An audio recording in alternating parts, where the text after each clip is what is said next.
देखिए, केंद्रीय कैबिनेट से यूनिफाइड पेंशन स्कीम को मंजूरी मिल गई है। अगले साल से ये लागू होगा।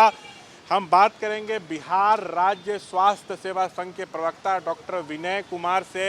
इन लोग इसको कैसे देखते हैं, कर्मचारी संगठन की क्या राय है, ये बताइए। अगले साल से यूपीएस लागू होने वाला है, केंद्रीय कैबिनेट से मंजूरी मिल गई है। इस निर्णय से क्या आप लोग संतुष्ट हैं? नहीं, एकदम संतुष्ट नहीं है। अभी हम उम्मीद थी, जिस तरह से सरकार ने वार्ता के लिए बुलाई थी प्रधानमंत्री ने, तो उम्मीद थी कि जो ओपीएस का विगत कई वर्षों से हम लोग का डिमांड था उसको पूरा करने की बहुत उम्मीद थी।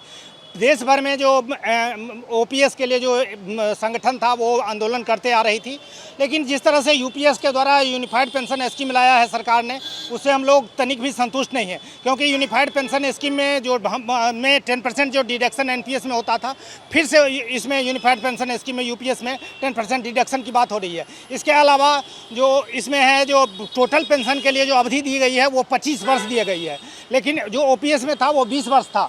इसके अलावा जो 10 वर्ष यदि आप सेवा कंप्लीट करते हैं तो केवल 10,000 जो है पेंशन दिया जाएगा, लेकिन जो ओपीएस था उसमें ऐसा कोई प्रावधान ना था। इसमें ग्रेच्युटी भी कम है। इसके अलावा ओपीएस में जो था, जो आप जो पेंशन स्कीम में रहते थे 80 वर्ष के बाद या उसके बाद जो है सब पेंशन में वृद्धि होती थी। उसके अलावा वेतन आयोग का भी बात होता था ओपीएस में। इस तरह से हम लोग अभी चाहते हैं सरकार से पिना, जिस तरह से 1 अप्रैल 2025 से सरकार की डिमांड, सरकार का जो है सो ऐसा कहना है कि जो हम यूपीएस को लागू करेंगे, तो हम लोग का ऐसा पूरा देश भर में ऐसा डिमांड है कि आप ओपीएस की जो भी नियमावली थी, जो रूल रेगुलेशन था, उसको यूपीएस में समाहित कर दीजिए।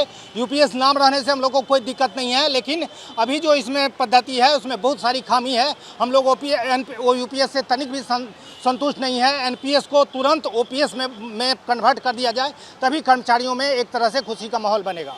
जो लोग 25 वर्ष नौकरी नहीं कर पाएंगे, जो लोग देर से सरकारी कर्मचारी बनते हैं, क्या उनको दिक्कत नहीं होगी? जरूर दिक्कत होगी। बहुत अच्छा सवाल किए हैं। मान लीजिए अभी सरकार बोल दिए हैं यूपीएस में, अभी तो वैसे टोटल इसका जो है सो प्रावधान नहीं आया है, लेकिन यूपीएस में बोल दिए हैं जो 25 वर्ष यदि कंप्लीट सेवा होगा तभी आप पूरे 50% प्लस डीए के लिए जो है सो आप एलिजिबल होंगे। मान लीजिए कोई पदाधिकारी जो लेट से सरकारी एम्प्लॉय बनते हैं और उस क्रम में यदि वो जो है सो 25 वर्ष की सेवा पूरा नहीं करते हैं, तो फिर उसको पूरा पेंशन नहीं मिल पाएगा। तो ये एक इस तरह का बहुत सारा खामी है यूपीएस में।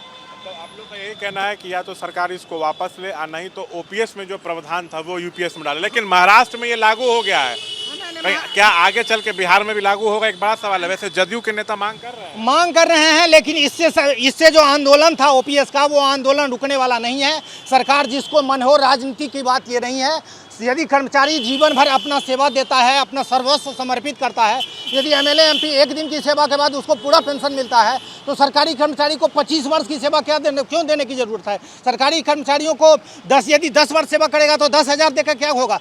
यदि हम तो कर रहे हैं, जो सरकार जो बोल रही है, जो 18.5% हम अपना योगदान देंगे और कर्मचारी का 10% बेसिक का, तो केवल 10% यदि 25 वर्ष कोई देगा तो भी उससे ज़्यादा पेंशन मिलता है। इसमें अंशदान को 14% से बढ़ा दी है, 18% की है, लेकिन उससे वो केवल दिखाने के लिए हम लोग को लगता है।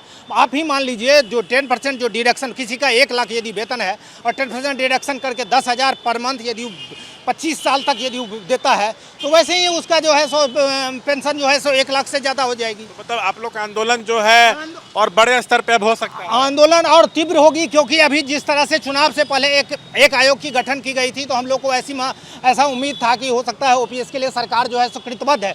लेकिन जिस तरह से सरकार ने जो नया या यूपीएस की पद्धति लाई है, इससे लगता है एक सी गुफा है और कर्मचारियों को भ्रमित करने का उपाय किया जा रहा है।